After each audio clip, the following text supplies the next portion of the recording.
नमस्कार। आज का अपना टॉपिक है मेंसुरेशन, क्षेत्रमिति। क्षेत्रमिति से संबंधित जितने टाइप के भी क्वेश्चन बनते हैं उनका बेसिक नॉलेज आज अपन लेने वाले हैं। तो जैसे कि आप समझते हो कि क्षेत्रमिति में 2D वाले भी क्वेश्चन आते हैं और 3D वाले भी आते हैं। तो ये 2D और 3D होता क्या है, पहले तो इसे समझ लेते हैं कि 2D क्वेश्चन और 3D क्वेश्चन को पहचानेंगे कैसे। 2D क्वेश्चन और 3D क्वेश्चन को क्षेत्रमिति में पहचानेंगे कैसे। जैसे कि आपको पता है कि जो 2D होता है, जो क्षेत्रमिति, जिसके अंदर आता है वर्ग, आयत, त्रिभुज और वृत्त, इनके फॉर्मूले चारों के अलग होते हैं। 3D में जैसे आता है घन, घनाभ, बेलन, शंकु, गोला, अर्धगोला, इनके फॉर्मूले अलग होते हैं। लेकिन जब क्वेश्चन एग्जाम में आता है अपने सामने तो अपन पहचान नहीं पाते हैं कि इसमें फार्मूला कौन सा लगाना है।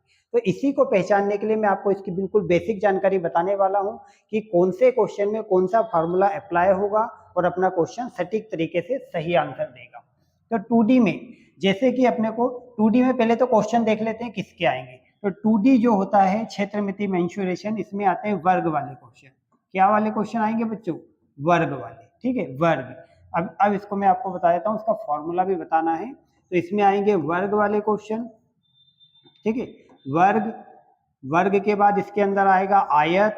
आयत वाले जो क्वेश्चन आएंगे वो क्वेश्चन किस में आएंगे बच्चों? तो आयत वाले क्वेश्चन 2D में आएंगे। फिर त्रिभुज, जितने प्रकार के भी त्रिभुज है वो सारे क्वेश्चन किस में आएंगे बच्चों? जितने भी प्रकार के त्रिभुज हैं वो सारे क्वेश्चन आएंगे 2D में। और इसी में आएगा वृत्त। वृत्त वाले क्वेश्चन भी जो आएंगे वो किस में आएंगे? 2D में। तो इसके अंदर 2D में ये क्वेश्चन आने वाले हैं बच्चों। ठीक है, अब 3D में कौन कौन से क्वेश्चन आने वाले हैं? तो 3D में आने वाले हैं सबसे पहले घन। सबसे पहले घन। फिर इसके बाद आने वाला है बच्चों घनाव। इसके बाद क्या आने वाला है? घनाव। फिर इसके बाद इसमें क्वेश्चन आते हैं बेलन से। बेलन मतलब सिलेंडर से क्वेश्चन आते हैं। ठीक है, फिर बेलन के बाद इसमें आते हैं क्वेश्चन शंकु से। किससे आने वाले हैं? शंकु से। शंकु से क्वेश्चन आएंगे। और फिर इसके अंदर आता है गोले वाले क्वेश्चन, गोला।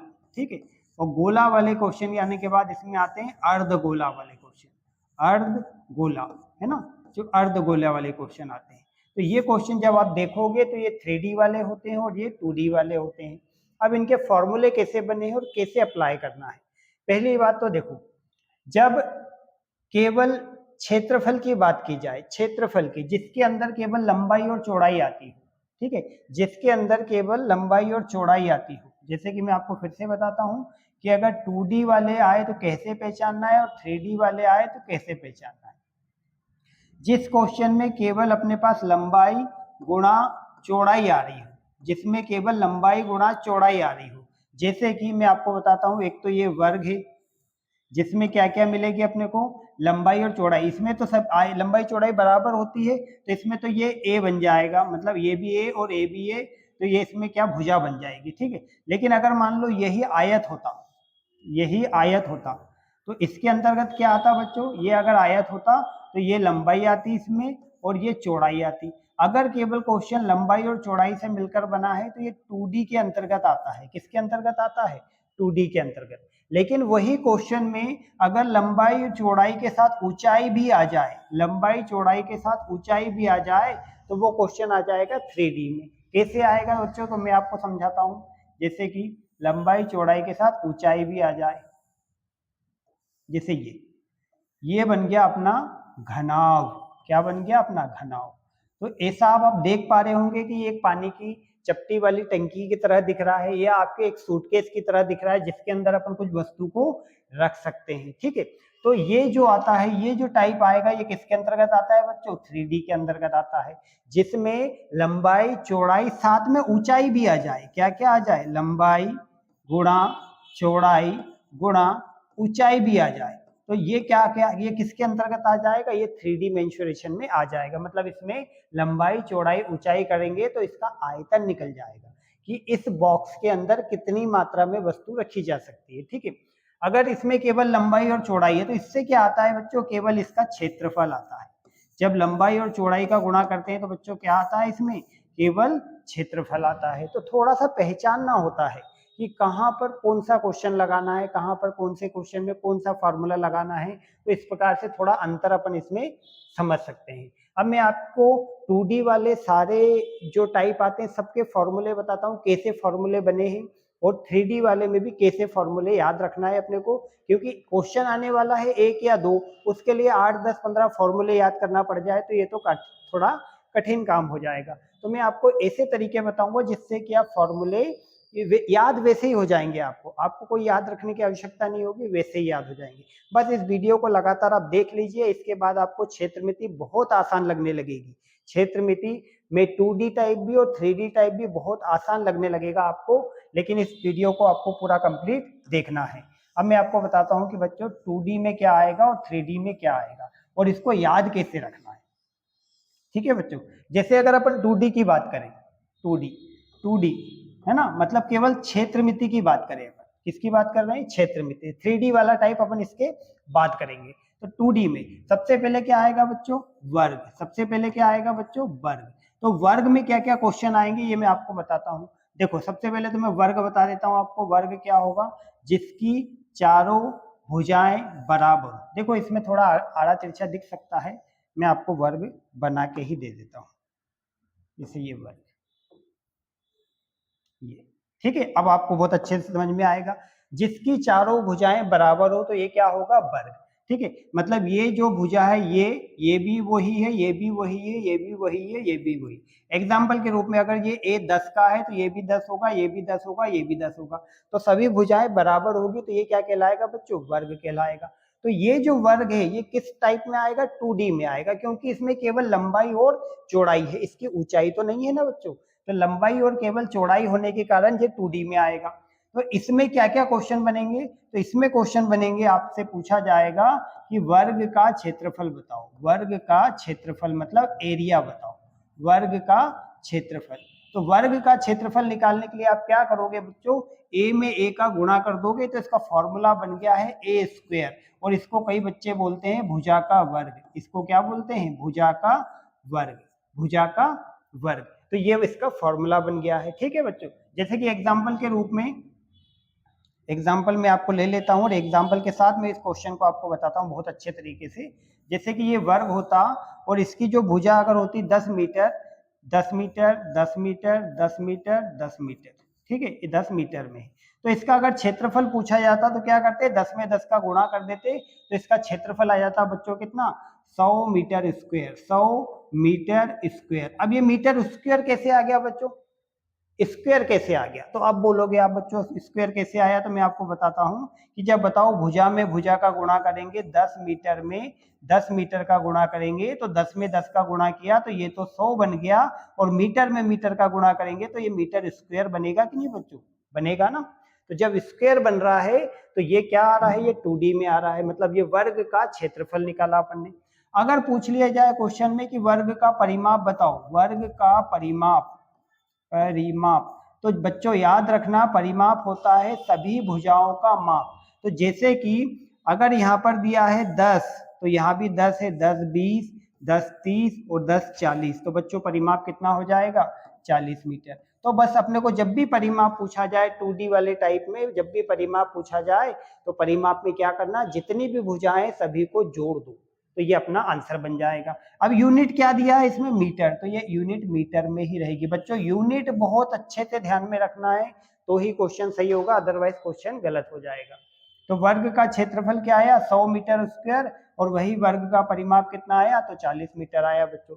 अब बच्चों इस क्वेश्चन में आती है वर्ग के विकर्ण की बात। तो वर्ग का विकर्ण लेना मैं आपको बहुत आसान तरीकों से सिखाता हूँ, वर्ग का विकर्ण क्या होगा और इसका फॉर्मूला कैसे बना है। ठीक है, तो बच्चों इसका फॉर्मूला तो आपको याद होगा। अब कैसे बना है, तो यहाँ पर क्या होता है, जब मैंने आपको बताया कि यहाँ पर जब 10 था, यहाँ पर कितना था 10, तो 10 10 10 चारों भुजाओं को जोड़ दिया तो इसका फॉर्मूला बन गया है 4a। Formula 4a।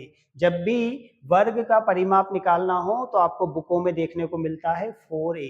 क्यों ऐसा है, 4a मतलब 4 गुणा a, क्योंकि इसमें जो भुजा होती है ना वो चारों भुजाएं बराबर होती है। तो 4a अपन जब करेंगे 4 गुणा a की वैल्यू 10 है तो कितना हो जाएगा बच्चों, 40, तो ये मीटर, तो यही तो परिमाप आएगा, तो ये इसका फॉर्मूला बन गया बच्चों 4a।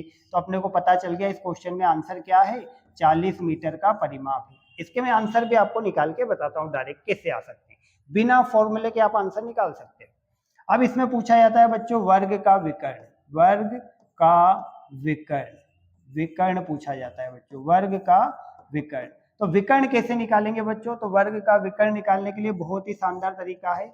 जैसे कि आपको पता होगा कि इसमें तो एक फॉर्मूला होता है कि केवल क्या करो, भुजा के साथ √2 लगा दो। क्या लगा दो? भुजा के साथ √2 लगा दो, तो ये हो जाता है वर्ग का विकर्ण। अब ये आया कहाँ से? ये कहाँ से उत्पन्न हुआ कि वर्ग के साथ भुजा के साथ √2 लगा दो और आपका फॉर्मूला बन जाएगा? तो मैं आपको बताता हूँ कि जब बच्चों बताओ कि यहाँ पर ये ऐसा, अब आपने पाइथागोरस प्रमेय तो पढ़े ही होंगे 10th में, तो आपको पता होना चाहिए कि ये बन रही है जो प्रमेय, देखो एक ऐसा बन गया, एक ऐसा बन गया और एक ये ऐसा बन गया, ठीक है। ये वाला अपन हिस्सा ले रहे हैं, ये वाला हिस्सा ले रहे हैं अपन बच्चों, ठीक है।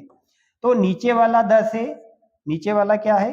नीचे वाला 10 है, इधर वाला भी कितना है? 10 है। तो ये सबसे बड़ी भुजा क्या होती है? कर्ण या विकर्ण होती है। तो आपको पता होना चाहिए दोनों के वर्गों का योग यहाँ पर आएगा, मतलब वर्गमूल उसका निकालेंगे। 10 का वर्ग कितना आएगा बच्चों? 100। इस 10 का वर्ग भी कितना आएगा बच्चों? 100। दोनों को जोड़ा तो कितना हो गया बच्चों? 200। अब 200 किसी का वर्ग है क्या बच्चों? तो आप कहोगे नहीं है सर, 200 तो किसी का वर्ग नहीं है। तो 200 को वर्ग से बाहर निकालेंगे अपन, तो 2 से भाग दिया तो कितनी बार आया? 100 बार। और 100 किसका वर्ग है? तो आप कहोगे 10 का √2। ये 2 है, वो किसी का वर्ग नहीं है, तो क्या आ गया? √2। तो इसलिए यहाँ पे जब 10-10 होगा तो यहाँ पर क्या आएगा? 10 √2 आएगा, ठीक है बच्चों। अगर यही 15-15 होता तो यहाँ 15 √2 आता, यहाँ 30-30 होता तो यहाँ 30 √2 आता। मतलब भुजा के साथ √2 लगा नहीं है, ऐसा बनता है। इसलिए आपको यहाँ पे फॉर्मूला याद करा दिया गया है कि भुजा के साथ √2 लगाओ, वर्ग का विकर्ण आ जाएगा। ये फॉर्मूले ऐसे बने हैं, देखो कितने आसानी से आपने समझ लिए कि ये फॉर्मूले कैसे बने हैं, है ना। अब मैं आपको बताता हूँ इसमें, ये फॉर्मूले तो आपको बनाना आप सीख चुके हैं, ठीक है, कि फॉर्मूले कैसे बने हैं। अब आपको देखना है कि अगर अब क्वेश्चन आ जाए आपके सामने तो आप डायरेक्ट इसके आंसर बता पाओगे। जैसे कि मैं आपको एग्जांपल बताता हूं कि 12, अगर मान लो भुजा कितनी है? 12, तो सभी भुजाएं आपको पता है 12 12 12 12 12, सभी भुजाएं क्या होगी? 12 12 12, सभी भुजाएं बराबर। क्योंकि बात चल रही है 2D की, जिसमें केवल लंबाई और चौड़ाई होती है, या जो भुजा होती है वो बराबर होती है। वर्ग रहेगा तो सभी भुजाएं बराबर होगी, और यही आयत होगा तो लंबाई और चौड़ाई अलग अलग होगी, ठीक है। तो ये 2D में बात चल रही है, तो इसमें क्या क्या निकालना होता है? वर्ग का क्षेत्रफल, वर्ग का परिमाप और वर्ग का विकर्ण। तो आप बताइए बच्चों कि अगर भुजा दी है 12, तो 12 में 12 का गुणा करेंगे या 12 का स्क्वायर करेंगे तो क्या बनेगा बच्चों? तो आप कहोगे सर ये तो 144 बनेगा। बहुत आसान क्वेश्चन है, हम डायरेक्ट बता देंगे बिना फॉर्मूले के। तो भुजा में क्या करना है बच्चों? भुजा में भुजा का गुणा कर देना है, तो यहाँ पे आंसर आपका क्या बन जाएगा? 144 मीटर स्क्वायर। क्योंकि अगर ये मीटर में है, ये भी मीटर में है, तो ये मीटर का स्क्वायर बन जाएगा। तो ये आपका हो गया एरिया, ये आपका निकल गया क्षेत्रफल। जब भी परिमाप निकलने की बात आए बच्चों तो 4a करना है, या 4a अगर ना करो तो क्या करो? जोड़ दो। 12 दूनी 24 या 36, 12 चौक 48। तो बच्चों आंसर क्या आएगा? 48 मीटर। ये क्या हुआ? तो ये आप कहोगे ये तो सर परिमाप हो गया। ये क्या हो गया? इस वर्ग का परिमाप हो गया। अब जब अपन विकर्ण कहा जाए तो आपको पता है कि सर क्या करना है? तो ये 12 लिखना है यहाँ पर और साथ में लगा देना है √2, तो ये हो गया इसका विकर्ण। देखो बच्चों बहुत ही आसान तरीके से आपने वर्ग का सभी क्वेश्चन निकालना सीख लिए। ये 2D टाइप है, वर्ग का सभी क्वेश्चन निकालना आपने सीख लिए। अब मैं आपको बताता हूं, ये 2D टाइप में वर्ग के बाद क्या आता है? आयत। वर्ग के बाद क्या आता है? आयत। तो 2D टाइप अपना चल रहा है मेंसुरेशन क्षेत्रमिति का, जिसमें वर्ग के बाद आता क्या है? आयत। तो आयत में देखो, अब आयत में तो आपको पता है कि जिसमें लंबाई और चौड़ाई अलग अलग होगी। क्या होगी बच्चों? तो आप कहोगे सर इसमें तो लंबाई चौड़ाई अलग अलग होगी। हाँ ठीक है, ये अपना आयत है, ठीक है, जिसमें लंबाई चौड़ाई अलग अलग है। अब मान लो लंबाई है कितनी मीटर? 8 मीटर, और चौड़ाई है 6 मीटर, ठीक है। अब इसमें देखो केवल लंबाई और चौड़ाई है, ऊंचाई है क्या? नहीं है। जब ऊंचाई नहीं है तो आप समझ जाओ ये 2D चल रहा है। क्या चल रहा है? 2D। अगर इसके साथ ऊंचाई भी आ जाती तो ये 3D में आ जाता, फिर इसका आयतन निकालना पड़ता, क्षेत्रफल नहीं आयतन निकालना पड़ता, ठीक है। तो अभी इसके पास क्या है? केवल लंबाई और चौड़ाई है। तो जब ये 8 है तो ये भी क्या होगी? 8, और ये 6 है तो ये भी क्या होगी? 6, क्योंकि आयत में आमने सामने की भुजाएं बराबर होती है। ये भुजा इसके बराबर होगी तो ये भुजा इसके बराबर होगी, ठीक है। तो बच्चों इसमें क्या क्या निकालना है? क्षेत्रफल, परिमाप और विकर्ण। अब देखो वो जो पहले मैंने आपको जो टाइप बताया वर्ग में, बिल्कुल उसी टाइप से मैं आपको सारे आंसर निकाल के बताता हूँ, आपको कुछ नया लगेगा ही नहीं, ऐसा लगेगा पुराना वाला टाइप था, उसी से अपन ने आंसर निकाल लिए। देखो इसमें क्या निकालना है, तो इसमें बस बोला जाएगा आयत का क्षेत्रफल बताओ कितना, आयत का क्षेत्रफल बताओ कितना होगा। तो जब बताओ आप बताइए कि वर्ग में क्या किया था आपने, यहाँ वाली भुजा में यहाँ वाली भुजा का गुणा ही तो किया था, तो यहाँ भी यही करना है, लंबाई में चौड़ाई का गुणा कर दो क्षेत्रफल आ जाएगा, लंबाई में चौड़ाई का गुणा कर दो क्षेत्रफल आ जाएगा। वहां भी यही किया था वर्ग में भी, बस क्या होता है वर्ग में सभी भुजाएं बराबर होती है तो वो भुजा स्क्वायर बन गया। सेम नंबर का जब 2 बार गुणा कर दिया जाता है तो वो स्क्वायर बन जाता है ना। जैसे कि अगर अपन 5 में 5 का गुणा कर देंगे तो ये 5 का स्क्वायर 25 हो गया ना, ऐसा। ठीक है, समझ पा रहे होंगे आप, मुझे उम्मीद है। तो इसका जब अपन क्षेत्रफल निकालेंगे, ये मीटर में है बच्चों, किसमें है, मीटर में, तो अपन क्या देखेंगे 8 6 48, तो यहाँ पे क्या आएगा 48 मीटर स्क्वायर, क्या आएगा बच्चों, मीटर स्क्वायर। ठीक है, जब आयत का क्षेत्रफल निकालेंगे तो वो मीटर स्क्वायर में आएगा। देखो किस किस में आ सकता है वो, तो सेंटीमीटर स्क्वायर में आ सकता है, मीटर स्क्वायर में आ सकता है, या किलोमीटर स्क्वायर में आ सकता है। जो भी यूनिट होगी, अगर मान लो ये सेंटीमीटर होता तो सेंटीमीटर में सेंटीमीटर का गुणा करते तो सेंटीमीटर स्क्वायर बनता। जैसे ये मीटर में मीटर है तो मीटर में मीटर का गुणा किए तो मीटर स्क्वायर बनेगा। अगर ये मान लो किलोमीटर होता तो किलोमीटर में किलोमीटर का गुणा करते तो किलोमीटर स्क्वायर बनता बच्चों। लेकिन गुणा तो करना है, गुणा तो नंबरों का नंबरों के साथ होगा, तो ये आयत का क्षेत्रफल हो जाएगा। ये क्या चल रहा है बच्चों, 2D। ठीक है, अब अगर आपसे पूछा गया कि आयत का परिमाप बताइए, आयत का परिमाप बता दीजिए क्या है आयत का परिमाप। तो आप कहोगे आयत का परिमाप क्या होता है, हमें पता है सभी भुजाओं का योग ही तो परिमाप होता है। जैसे वर्ग में किया, वर्ग में भुजा थी 10 तो चारों भुजाओं को जोड़ दिया, वही तो आयत का परिमाप होता है। तो इसमें भी क्यों कोई सा फॉर्मूला लगाएं, अपन वैसे ही लिख लो ना, सभी भुजाओं को जोड़ दो, ये और 8 और ये 8, 8 और 8 कितना हो गया 16, ये 6 और 6 12, दोनों को जोड़ दो बच्चों, तो आप कहोगे कितना 28, कितना 28, तो आप बोलोगे इसका परिमाप तो है 28 मीटर, कितना मीटर 28 मीटर। और जो परिमाप होगा ना वो यूनिट के साथ ही आएगा। वर्ग का परिमाप हो, आयत का परिमाप हो, किसी भी त्रिभुज का परिमाप हो या वृत्त का परिमाप हो, यूनिट के साथ ही आएगा। लेकिन क्षेत्रफल स्क्वायर के साथ आएगा, याद रखना क्षेत्रफल स्क्वायर के साथ आएगा, क्योंकि जब गुणा किया जाता है तो वो स्क्वायर बन जाता है। ठीक है बच्चों, या फिर इसको, अब इसका फॉर्मूला कैसे बन गया, तो आप देखोगे फॉर्मूला कैसे बना है। तो इसका आयत का जो परिमाप है, देखो आयत का क्षेत्रफल का फॉर्मूला तो आपको पता होगा, आपने कई बुकों में देखा होगा कि लंबाई गुणा चौड़ाई होता है, लंबाई गुणा चौड़ाई होता है। तो मैं आपको फॉर्मूले भी बता देता हूँ, लंबाई गुणा चौड़ाई होता है। लेकिन जब आप इस तरीकों को देख लोगे, समझ लोगे, तो आप डायरेक्ट गुणा करोगे, डायरेक्ट जोड़ोगे, कोई फॉर्मूले में आप ध्यान नहीं दोगे। ठीक है, तो ये हो गया लंबाई गुणा चौड़ाई। तो आपको पता है कि जब इसमें स्क्वायर में बात चल रही है तो मतलब ये क्या चल रहा है, 2D अपना टाइप अभी चल रहा है। इसमें आयत का क्षेत्रफल निकालना है, इसमें आयतन वगैरह नहीं निकालना है, क्योंकि आयतन के लिए चाहिए होती है ऊंचाई। क्या चाहिए होती है, लंबाई गुणा चौड़ाई गुणा ऊंचाई। तो इस क्वेश्चन में ऊंचाई की बात चल रही है क्या, नहीं चल रही है। ठीक है, तो अभी देखो ये हो गया परिमाप। अब परिमाप का कैसे फॉर्मूला बनता है, तो अब देखो इसमें क्या होता है, लंबाई प्लस चौड़ाई, और लंबाई और चौड़ाई दोनों दो दो बार है इसलिए लगा दो 2, तो ये इसका फॉर्मूला बन गया। तो कैसे करते हैं बच्चों अपन फॉर्मूले में, 2 लंबाई कितनी थी बच्चों 8 प्लस चौड़ाई कितनी थी बच्चों 6, जोड़ देते 8 और 6 कितना होता 14, और गुणा करते 2 का, तो 14 दूनी कितना 28। तो देखो फॉर्मूले से भी 28 आया, बिना फॉर्मूले के भी 28 आ गया था अपना। तो किसी फॉर्मूले की आवश्यकता नहीं है अपने को, किसी फॉर्मूले की आवश्यकता नहीं है। वैसे ही चारों भुजाओं को जोड़ दो, परिमाप आ जाता है। देखो बच्चों, मैं वर्ग में जो बता रहा हूं वही आयत में बताऊंगा, वही त्रिभुज में बताऊंगा। सभी भुजाओं को जोड़ दो, वर्ग में 4 भुजाएं होती है, चारों को जोड़ दो, परिमाप आएगा। आयत में 2 लंबाई होती है, 2 चौड़ाई होती है, मतलब भुजा तो 4 ही हुई ना, लेकिन बस क्या है लंबाई चौड़ाई अलग अलग होती है, लेकिन चारों को जोड़ दो तो परिमाप आ जाएगा। त्रिभुज में 3 भुजाएं होंगी, अलग अलग भी हो सकती है, तीनों को जोड़ देना, परिमाप आ जाएगा। कोई फॉर्मूले याद करने की आवश्यकता नहीं है। नहीं हो रहा है बिल्कुल मत करो, केवल डायरेक्ट आंसर निकालो। कैसे आएगा आंसर, देखो अब इसमें बताओ बच्चों विकर्ण क्या होगा, आयत का विकर्ण। क्या बोला है, आयत का विकर्ण क्या होगा, आयत का विकर्ण। अब ये इसमें फिर वही बात, तो आपको फिर से पाइथागोरस प्रमेय का ध्यान आएगा। तो देखो पाइथागोरस प्रमेय क्या होती है, तो आप देखोगे बच्चों पाइथागोरस प्रमेय कि यहाँ पर देखो ये 8 है, यहाँ पर 6 है, तो ये पाइथागोरस प्रमेय यहाँ पर काम करेगी बिल्कुल बच्चों, पाइथागोरस प्रमेय यहाँ पर बिल्कुल काम करेगी। ठीक है, तो ये अपना ऊपर वाला हिस्सा छोड़ दो बच्चों, ऊपर वाला हिस्सा छोड़ दो, कौन सा हिस्सा ले लो, ये वाला लिया, ये वाला लिया और ये वाला लिया। ठीक है, ये वाला लिया। अब आप देखोगे यहाँ पर कि यहाँ पर देखोगे ये सही से बना नहीं है बच्चों, मैं ठीक से आपको बना के बताता हूँ।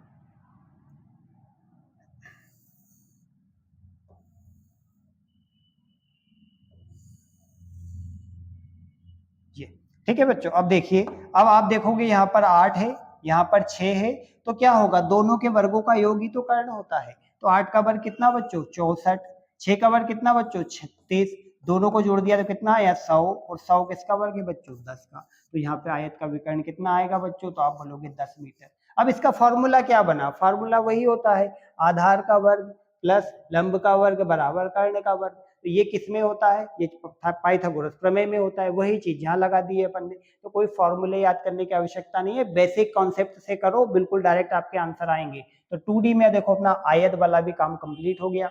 ठीक है, अब आयत के बाद आता है 2D में क्या आता है, त्रिभुज। ठीक है, अब मैं आपको बताता हूँ 2D में और त्रिभुज कितने प्रकार के आएंगे।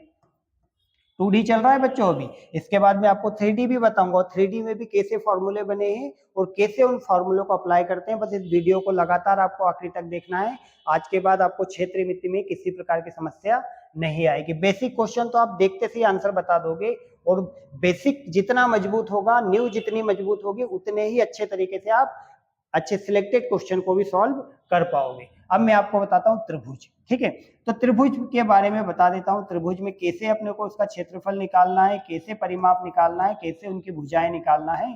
तो त्रिभुज, तो जैसे कि मैं आपको बताना चाह रहा हूँ कि त्रिभुज में अगर क्वेश्चन आएंगे, तो त्रिभुज के क्वेश्चन देखो कितने प्रकार से आ सकते हैं, मैं आपको बताता हूँ। देखो सबसे पहले तो अगर ऐसा कोई त्रिभुज आया जिसकी सभी भुजाएं बराबर हो गई, जैसे कि मान लो ये भुजा है 10, तो ये भी भुजा कितनी होगी 10, ये भी भुजा कितनी होगी 10। अगर कोई त्रिभुज आया जिसका क्वेश्चन आया कि जिसकी सभी भुजाएं बराबर हो गई, तो वो क्या कहलाएगा, समबाहु त्रिभुज। तो क्या कहलाएगा बच्चों, ये कहलाएगा समबाहु त्रिभुज, समबाहु त्रिभुज, समबाहु त्रिभुज, ये कहलाएगा समबाहु त्रिभुज। ठीक है बच्चों, अगर यही बात आ जाए जिसमें त्रिभुज की दो भुजाएं बराबर है, क्या क्या भुजाएं बराबर है, दो भुजाएं बराबर है, ये त्रिभुज आ गया जिसमें दो भुजाएं बराबर है। मान लिया जाए ये 12 है, ये 12 है और ये 8 ही है। ठीक है, ये 8 है, तो यहाँ पर दो भुजाएं बराबर है, तो ये क्या कहलाएगा, समद्विबाहु त्रिभुज, समद्विबाहु त्रिभुज, समद्विबाहु त्रिभुज, ये क्या कहलाएगा, समद्विबाहु त्रिभुज। जिसकी दो भुजाएं बराबर होती है वो समद्विबाहु त्रिभुज कहलाता है। ठीक है बच्चों, अब इसमें आ सकता है एक और त्रिभुज जिसकी तीनों भुजाएं अलग हो, जिसकी क्या होगी बच्चों, तीनों भुजाएं अलग हो, तीनों भुजाएं अलग हो। ठीक है, तो तीनों भुजाएं अलग वाला त्रिभुज क्या बनेगा, तो तीनों भुजाएं अलग हो। देखो ये बच्चों मैं आपको फिर से बना के बताता हूं, तीनों भुजाएं अलग हो, ये बनाया और ये बनाया, ये तीनों भुजाएं अलग हो। ठीक है, तो ये भी त्रिभुज है। मान लिया जाए ये 8 है, ये 6 है, तो ये कितना हो जाएगा, दोनों के वर्गों का योग 100 मतलब 10, तीनों भुजाएं अलग है। तो ये क्या होगा, विषम बाहु। लेकिन देखो यहाँ पे एक कोण बन रहा है 90 एंगल का, तो ये कहलाएगा समकोण विषम बाहु। क्या कहलाएगा बच्चों, समकोण विषम बाहु, समकोण विषम बाहु त्रिभुज। क्या कहलाएगा बच्चों, समकोण विषम बाहु त्रिभुज ये कहलाएगा। ठीक है, समकोण विषम बाहु त्रिभुज। ठीक है, तो ये तीन प्रकार के त्रिभुज हो गए जिसके क्वेश्चन बनते हैं। ये सब किस में आ रहे हैं बच्चों, 2D में आ रहे हैं, ये 3D वाला कोई क्वेश्चन नहीं है। ठीक है, अगर समबाहु त्रिभुज आया तो ये 2D में आएगा, समद्विबाहु त्रिभुज आया जिसकी दो भुजाएं बराबर है तो ये 2D में आएगा, तीनों भुजाएं अलग अलग है, एक 90 एंगल बना रहा है तो समकोण विषम बाहु आएगा। विषम बाहु मतलब अलग अलग भुजाएं, भुजाएं बराबर कोई सी भी नहीं है, सभी अलग अलग है। अब अगर क्वेश्चन आ जाए बच्चों आपके सामने जिसमें तीन भुजाएं हैं और तीनों ही अलग अलग है और कोई विषम बाहु नहीं है, जैसे कि एक ये और एक ये है ना। मान लिया जाए कि अगर इसमें जो भुजाएं दी है, ये दी है 13 मीटर, ये दी है 14 मीटर और ये दी है 15 मीटर। और यहाँ पे कोई 90 एंगल तो बन नहीं रहा, तो ये क्या कहलाएगा, तो ये कहलाएगा केवल विषम बाहु। विषम बाहु क्या कहलाएगा बच्चों, केवल विषम बाहु त्रिभुज ये कहलाएगा। जिसकी तीनों भुजाएं अलग अलग हो तो वो कहलाएगा विषम बाहु त्रिभुज। तो आप देख पा रहे हो, समझ पा रहे हो कि कितने प्रकार के त्रिभुज के क्वेश्चन आते हैं 2D के अंतर्गत।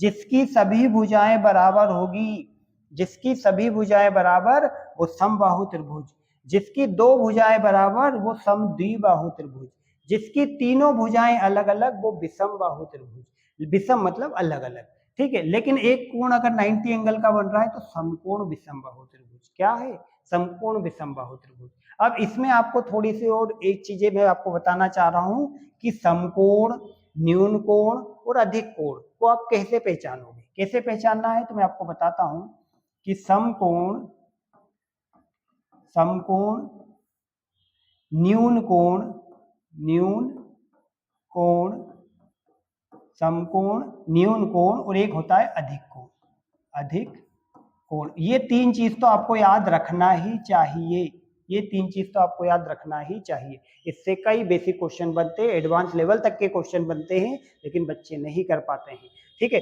समकोण क्या, अगर एक त्रिभुज है जिसका कोई एक कोण 90 अंश का है, कोई एक कोण 90 अंश का है, तो वो क्या कहलाएगा बच्चों, कोई भी एक कोण, त्रिभुज में 3 कोण होते हैं, कोई भी एक कोण 90 अंश का है तो वो कहलाएगा समकोण, ठीक है। न्यून कोण, न्यून मतलब होता है कम। अगर त्रिभुज के तीनों की तीनों कोण 90 डिग्री से कम के हैं, तीनों की तीनों कोण 90 अंश से कम के हैं, कोई भी ना तो 90 अंश का है ना तो 90 से ज्यादा का है, जितने कोण है तीनों की तीनों 90 अंश से कम कम के, जैसे कोई 60 का है, कोई 70 का है, कोई 80 का है, ऐसे कुछ भी मान लो, लेकिन 90 से कम के हैं तो वो क्या कहलाएंगे, न्यून कोण। अगर अधिक कोण, अधिक मतलब ज्यादा, अधिक कोण, तो जब कोई भी कोण 90 से अधिक का हो, जब कोई त्रिभुज में कोई सा भी एक कोण 90 अंश से अधिक का हो, 90 अंश से अधिक का हो, तो वो क्या कहलाएगा बच्चों, अधिक कोण, ठीक है। अब ये आपको चीजें समझ में आ गई। अब मैं इन सभी क्वेश्चनों का देखते से ही बताता हूं परिमाप कैसे निकालेंगे। परिमाप निकालने के लिए बच्चों कोई सा भी त्रिभुज हो, सभी भुजाओं को जोड़ देना, 10, 20, 30, इसका परिमाप कितना होगा, तो आप कहोगे 30 मीटर। इसका परिमाप कितना, 12, 12 दूनी 24 और 24 में 8 जोड़ दो, कितना हो गया 32, तो इसका परिमाप होगा 32 मीटर, ठीक है। इसका परिमाप कितना, 10, 8 18 और 6 24, तो कितना परिमाप होगा 24 मीटर। इसका परिमाप 13, 14, 15, तीनों को जोड़ दो तो कितना आएगा 42 मीटर, ये इसका परिमाप हो गया। क्षेत्रफल निकालने के तरीके थोड़े अलग है, परिमाप तो आप देख के निकाल दोगे, परिमाप आप देख के निकाल दोगे। त्रिभुज, अब त्रिभुज के बाद आता है बच्चों इसमें 2D में आता है वृत्त। 2D में क्या आता है, एक और आता है वृत्त, ठीक है, वृत्त। अब वृत्त में क्या क्या पूछा जाएगा, अब बताता हूं मैं आपको। जैसे एक वृत्त बनाया, ये वृत्त, ठीक है। वृत्त बनाने के बाद इसको थोड़ा समझ लेते हैं अपन अच्छे से। वृत्त में क्या क्या चीजें याद रखना है अपने को, देखो सबसे पहले तो केंद्र बिंदु, और केंद्र से ये जो रेखा है ये क्या कहलाती है, आर मतलब त्रिज्या, आर मतलब त्रिज्या। और आर को अगर डबल कर दिया जाए तो ये कहलाता है व्यास, आर प्लस आर कर देंगे तो ये क्या कहलाएगा, व्यास, ठीक है। ये कहलाई त्रिज्या, लेकिन जब डबल आर हो गया तो ये आर प्लस आर क्या हो जाएगी, व्यास हो जाएगा, क्या हो जाएगा, व्यास, ठीक है। अब त्रिज्या से ही तो अपन निकालते हैं, क्या निकालते हैं, अपने को जब क्षेत्रफल निकालना है इस वृत्त का तो क्या करेंगे, पाई आर स्क्वायर, क्या करेंगे बच्चों, पाई आर स्क्वायर। तो इससे क्या आ जाएगा, वृत्त का क्षेत्रफल, वृत्त का क्षेत्रफल, वृत्त का क्षेत्रफल क्या आ जाएगा, क्षेत्रफल। और जो अंदर का जो स्थान होता है ना बच्चों, वो होता है वृत्त का क्षेत्रफल, क्या होता है, वृत्त का क्षेत्रफल। अगर इसका निकालना है वृत्त की परिधि, वृत्त की परिधि, परिधि मतलब परिमाप ही होता है बच्चों। बस क्या है कि वर्ग में, आयत में और त्रिभुज में जितनी भुजाएं होती है उनका योग कहलाता है परिमाप, और यहाँ पर इसका जो राउंड होता है, ये बाहर की जो बाउंड्री है ये कहलाती है परिधि। बस इतना सा फर्क है, बाकी परिमाप और परिधि सेम ही है, कोई दिक्कत वाली बात नहीं है, ठीक है। तो इसमें बोला जाएगा वृत्त का क्षेत्रफल और वृत्त की परिधि। इसके लिए फॉर्मूले आपको याद रखना है। वृत्त का क्षेत्रफल होता है पाई आर स्क्वायर, और वृत्त की परिधि, तो ये दो जो स्क्वायर लगाए ना इसको लिख दो सामने, तो 2 पाई r, तो ये क्या हो जाएगा, तो ये वृत्त की परिधि हो जाएगी। अब ये पाई का मान क्या होता है तो आपको पता होगा, ये तो सबको पता है 22/7, 22/7 ये सबको पता है, ठीक है, या 3.14 ये भी सबको पता है। लेकिन ये आया कहाँ से है, तो ये आया है, ये बार बार जब अपने देखा कि किसमें किसका भाग दें, अगर परिधि में व्यास का भाग दे दें तो पाई का मान आ जाता है बच्चों। परिधि में व्यास का भाग दे दें तो क्या मान आ जाता है, परिधि मान लो, अगर मान लो परिधि जैसे कि त्रिज्या अगर मान लो क्वेश्चन में दिए 7, त्रिज्या क्वेश्चन में दिए 7, तो 7 से परिधि क्या आएगी बच्चों, 7 से परिधि आएगी इसकी 44 मीटर और व्यास कितना आएगा बच्चों 14 मीटर। तो 14 तिया 42, देखो काट दो, किससे काटो 2 से, 2 से काटा तो 22 बार और 2 से काटा तो कितनी बार 7 बार, देखो आ गया कि नहीं। तो परिधि में व्यास का भाग देना है बच्चों, ठीक है। अब मैंने आपको ये डायरेक्ट कैसे बताया, तो मैं आपको बता रहा हूं कि अगर त्रिज्या 7 मीटर है तो वृत्त का क्षेत्रफल क्या होगा, तो पाई r स्क्वायर हो जाएगा। वृत्त की परिधि क्या होगी, तो 2 पाई r, तो 2 पाई का मान 22/7 और r की वैल्यू कितनी है 7, तो 7 से 7 कट गया तो 22 दूनी 44, तो देखो ये 44 लिखा था मैंने। अब बोलोगे व्यास, व्यास कहां से लाए, तो जब 7 मीटर त्रिज्या है तो 7 का डबल कर दो तो 14 मीटर व्यास हो जाएगा। तो जब भी परिधि में किसी भी वृत्त के परिधि में जब व्यास का भाग दोगे तो 22/7 ही निकलेगा बच्चों। मैं इससे अगला आपको बताता हूं कि अगर मान लो यहाँ पर जो त्रिज्या है अपनी वो 14 मीटर होती, अगर त्रिज्या जो है वो 14 मीटर होती, कितनी 14, तो ये भी 14 होती, 14 और 14 व्यास कितना हो जाता है 28। जब 14 मीटर होती तो परिधि क्या आती, तो 2 पाई का मान 22/7 और r की वैल्यू है 14, तो 7 दूनी 14, तो कितना हुआ 44 दूनी 88, तो परिधि कितनी आती बच्चों 88, और 88 में भाग देते व्यास का, ये ब्याज लिखा गलत हो गया सॉरी, व्यास। आप तो इतने समझदार हो कि आप समझ गए होंगे क्या होगा, थोड़ी बहुत गलतियां होते रहती है, क्योंकि मेरा पूरा टारगेट है आपको समझाने का, हिंदी वर्ड ठीक करना सही करना ये सब ध्यान ना दीजिए, आप गणित पे ध्यान दीजिए कि मैं गणित आपको क्या सिखाना चाह रहा हूँ, ठीक है, व्यास, ठीक है।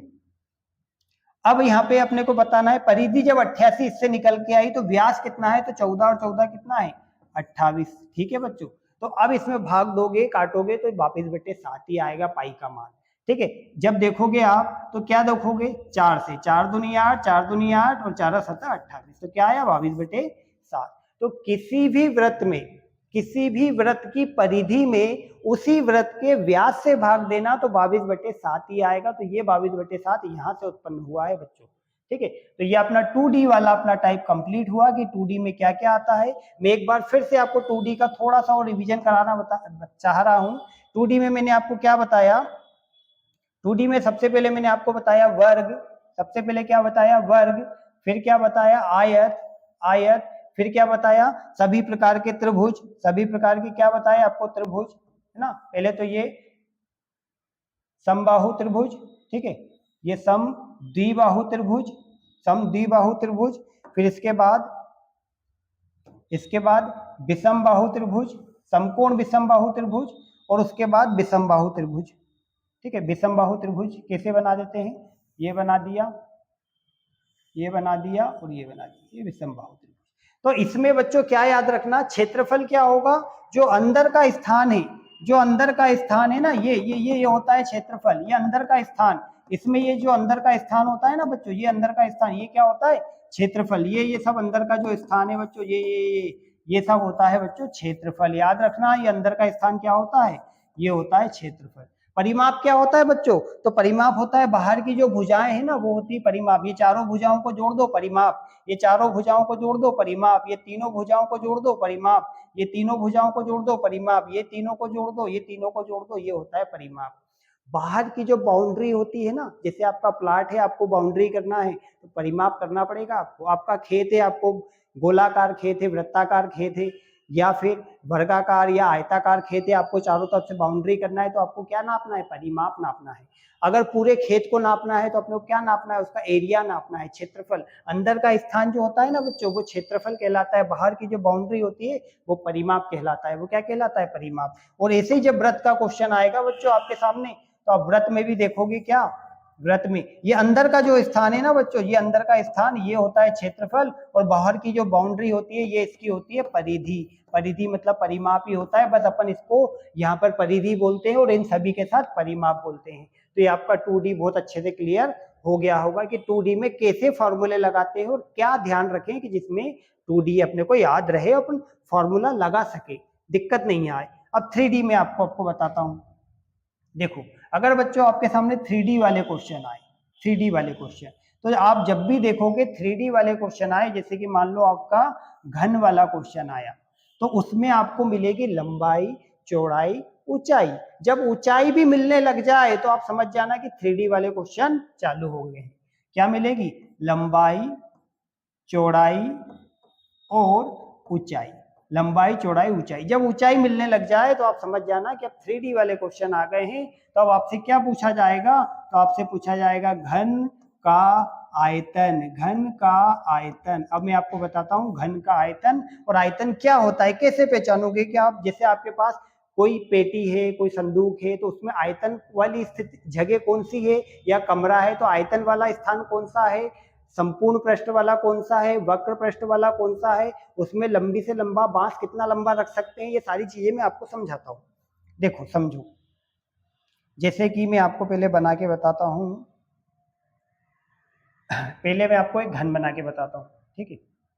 घन तो बना बनाया इसमें है, लेकिन मैं आपको थोड़ा अलग तरीके से घन बनाना बताता हूँ।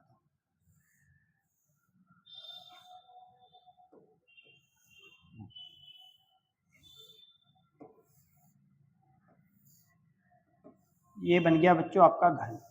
घन में क्या होगा, सभी भुजाएं बराबर होगी। क्या होगी, घन की सभी भुजाएं बराबर होगी। अब इसमें लंबाई, चौड़ाई, ऊंचाई का काम नहीं आएगा, क्योंकि इसमें तो सभी भुजाएं बराबर है। लंबाई, चौड़ाई, ऊंचाई, ठीक है। एक घन में भी क्या होगी, लंबाई, चौड़ाई, ऊंचाई, लेकिन इसमें तीनों भुजाएं बराबर होगी, तो वो एक क्यू बन जाएगा। क्या बन जाएगा, एक क्यू। अब 3D के जो आंसर मिलेंगे आयतन के, तो आयतन के आंसर आपको मिलेंगे सेंटीमीटर क्यू, या मीटर क्यू, या किलोमीटर क्यू।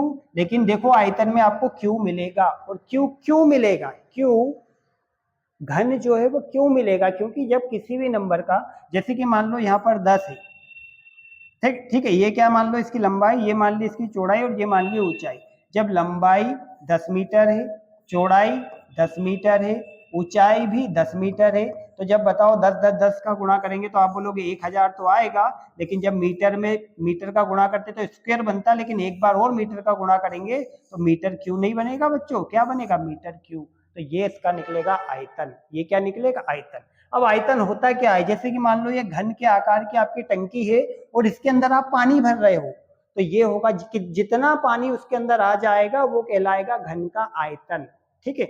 जितना पानी उसके अंदर आ जाएगा वो होगा घन का आयतन, ठीक है। अगर आपको ये बॉक्स बनाने को आ जाए, जैसे कि एक आपको बनाना, एक पेटी बनाना है घन के आकार की, तो आपको उसमें कितनी चादर लगेगी, 6 चादर लगेगी। देखो 4 तो दीवारों वाली, और एक ऊपर छत और एक नीचे जमीन, तो 6 चादर लगेगी। तो ये 6 ही की 6 का अगर अपन एरिया निकालें तो वो कहलाएगा संपूर्ण पृष्ठ।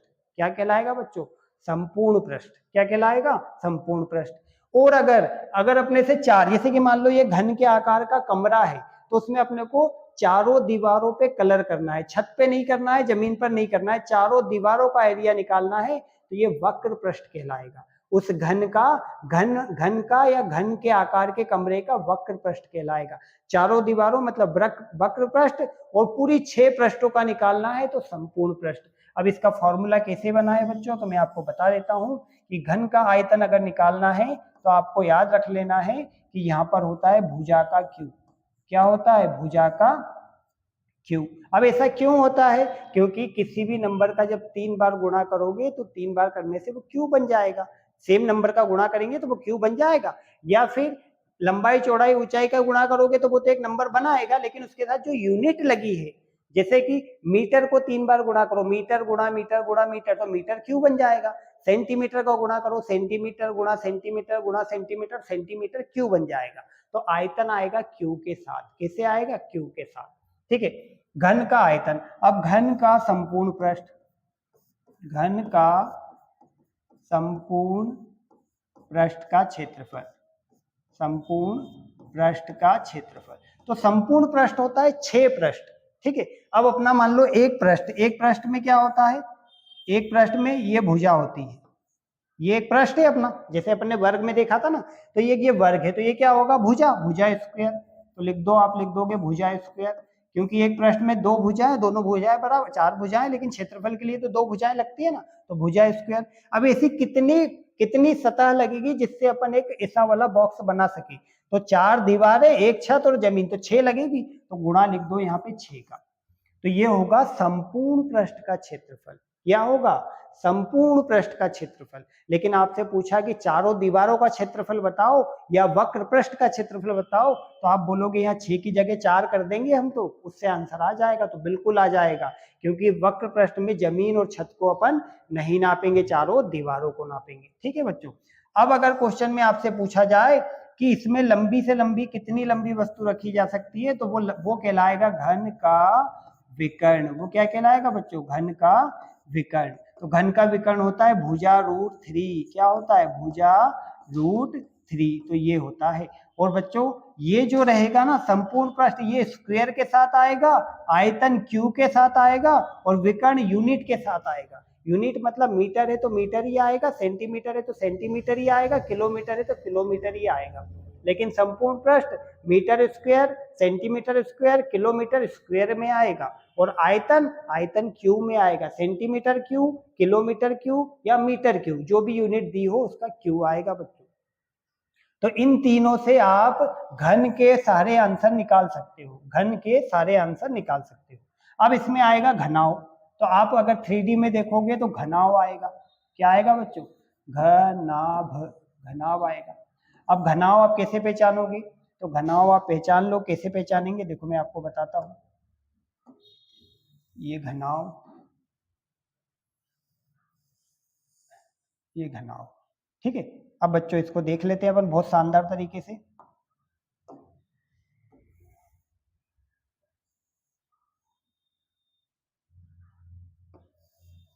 ये घनाव।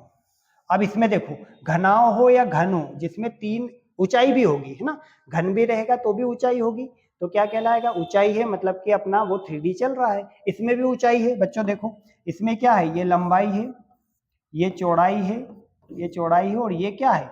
ये ऊंचाई है। तो लंबाई, चौड़ाई, ऊंचाई। तो इसका भी फॉर्मूला ऐसे ही हो। अगर क्वेश्चन में पूछा घनाव घनाव का आयतन कितना, घनाव का आयतन, आयतन मतलब वो घनावाकार टंकी में या घनाव के आकार की पेटी में कितनी मात्रा में वस्तु रखी जा सकती है, तो ये होगा घनाव का आयतन। और घनाव का आयतन होता है लंबाई गुणा चौड़ाई और गुणा ऊंचाई। क्या होता है बच्चों? लंबाई, चौड़ाई और ऊंचाई।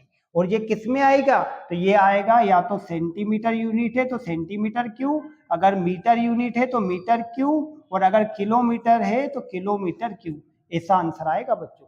क्योंकि देखो जो नंबर होंगे ना उनका तो आप गुणा कर दोगे, लेकिन यहाँ भी सेंटीमीटर सेंटीमीटर सेंटीमीटर, जब गुणा करोगे तो सेंटीमीटर क्यू बन जाएगा, या मीटर क्यू बन जाएगा, या किलोमीटर क्यू बन जाएगा। इस प्रकार से अपना आंसर बनेगा।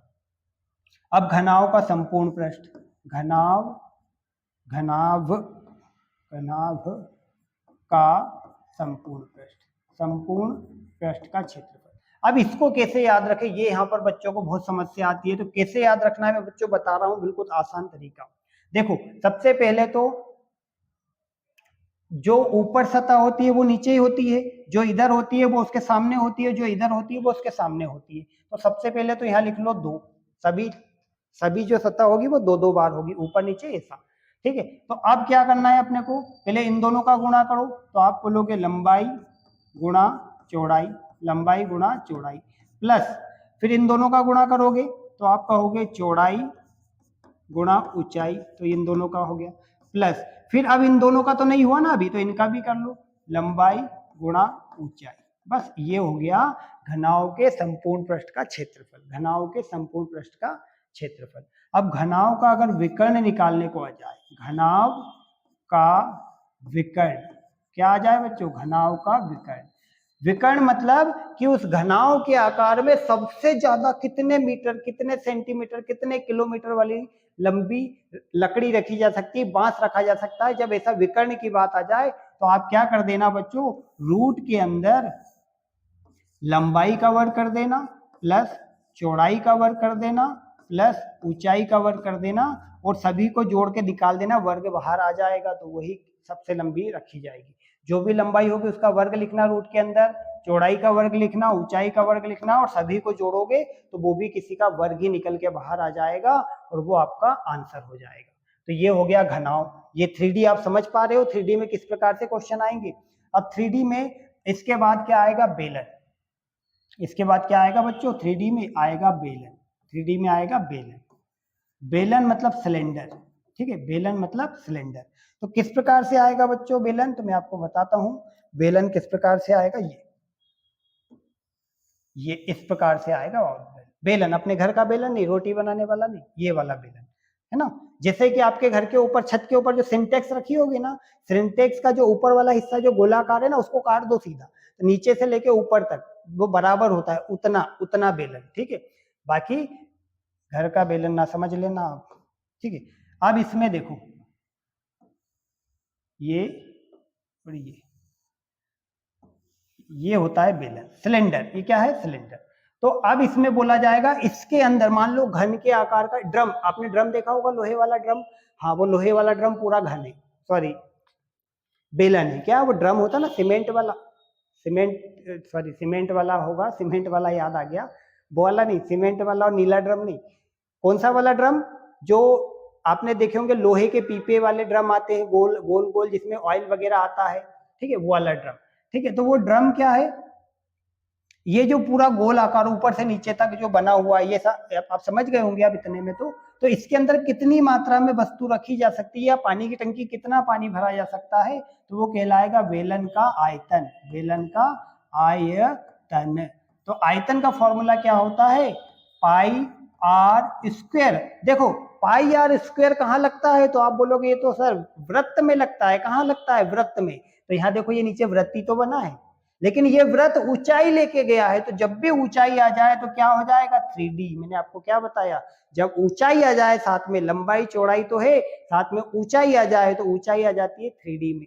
2D में कभी ऊंचाई नहीं आती है, ठीक है। ऊंचाई जब आएगी 3D में तो कहां पर आएगी, मैं आपको बताता हूं कहां ऊंचाई आएगी। जब आप सम द्विबाहु त्रिभुज निकालोगे तो वहां कभी कभी ऊंचाई का क्वेश्चन आता है, लेकिन वो उसमें नहीं आ रहा है ना। तो 3D वाले में जो ऊंचाई आएगी वो थोड़ी अलग होती है। ये इसके अंदर आयतन वाले क्वेश्चन आते हैं, ठीक है, ये आयतन वाले क्वेश्चन आते हैं। तो ये फॉर्मूला तो आपको याद है, पाई आर स्क्वायर, ये किसका है, तो आप बोलोगे सर ये तो एक वृत्त का क्षेत्रफल है। तो आप देखो ना नीचे, ये वृत्त का क्षेत्रफल निकाल लो और ये कितना ऊंचा है उतने ऊंचे तक ले जाओ तो आपका आंसर आ जाएगा। तो बेलन का आयतन। अब आपसे पूछा जाए कि बेलन का वक्र पृष्ठ बताओ, क्या बताओ, वक्र पृष्ठ, वक्र पृष्ठ का क्षेत्रफल।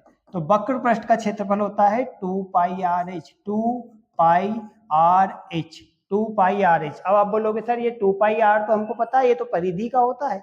तो हाँ बच्चों, परिधि तो निकालना है, गोलाकार, और ये गोलाकार जो परिधि है ना वो कितनी ऊंची है, तो वो उससे निकाल लोगे तो वक्र पृष्ठ आ जाएगा बच्चों, वक्र पृष्ठ। लेकिन जब इसी का संपूर्ण पृष्ठ आ जाए, बेलन का संपूर्ण पृष्ठ, संपूर्ण पृष्ठ का क्षेत्रफल, सभी पृष्ठों का क्षेत्रफल, संपूर्ण मतलब पूरे, तो आपको पता है वक्र पृष्ठ का तो ये पता ही है 2 पाई आर एच। लेकिन इसमें देखो ये तो केवल ये बाउंड्री का या गोलाकार, ऊपर का वृत्त और नीचे का वृत्त तो आया ही नहीं। तो कितने वृत्त है, 2 वृत्त है। और वृत्त का क्षेत्रफल क्या होता है, पाई आर स्क्वायर। वृत्त का क्षेत्रफल क्या होता है, तो जोड़ दो इसमें, पाई आर स्क्वायर। लेकिन कितने वृत्त है, पाई आर स्क्वायर, कितने वृत्त है, 2 वृत्त है, तो ये लिख दो। तो ये फॉर्मूला बन गया किसका, बेलन का संपूर्ण पृष्ठ का बन गया। कहां से बना, यहीं से। अब इसको और छोटा भी आपने देखा होगा, तो इसमें से कॉमन ले लो, 2 पाई आर यहाँ भी है, 2 पाई आर यहाँ भी है, तो 2 पाई आर कॉमन, अंदर क्या बचा AH प्लस, यहाँ पे 2 आर स्क्वायर है तो एक आर बचा है, तो ये फॉर्मूला बन गया 2 पाई आर H प्लस आर, तो ये भी फॉर्मूला होता है। तो बेलन का संपूर्ण पृष्ठ आ गया बच्चों। ठीक है, तो 3D में बेलन, अंदर कितना पानी भरा जा सकता है, ये होगा आयतन। इसका ये ड्रम बनाने में गोलाकार कितनी चादर लगेगी, ये होगा इसका वक्र पृष्ठ। और पूरा गोला, ऊपर ढक्कन भी लगाना है, नीचे भी लगाना है, ढक्कन दोनों तरफ से लगाना है, तो ये होगा इसका संपूर्ण पृष्ठ का क्षेत्रफल, संपूर्ण पृष्ठ का क्षेत्रफल। अब इसके अंदर आता है बच्चों शंकु। अब इसके अंदर क्या आता है, 3D में आता है शंकु। अब शंकु तो आप बहुत अच्छे से पहचानते होंगे, शंकु मतलब जो कोण वाली आइसक्रीम होती है या जो बर्थडे वाली टोपी होती है ना, वो बिल्कुल शंकु के आकार की होती है बच्चों। वो किसके आकार की होती है, तो बिल्कुल वो शंकु के आकार की होती है। मैं आपको बताता हूँ शंकु, ये बर्थडे वाली टोपी जो होती है ना, ये शंकु के आकार की होती है। ये बर्थडे वाली टोपी जो होती है ये शंकु के आकार की होती है ना, लेकिन वो ऐसा दिखने में ऐसा नहीं दिखता है। तो अपन बना लेते हैं इसको, मैं शंकु आपको बना के बता देता हूँ कैसे दिखेगा। तो यहाँ पर दिखा देता हूँ, ये बर्थडे वाली टोपी,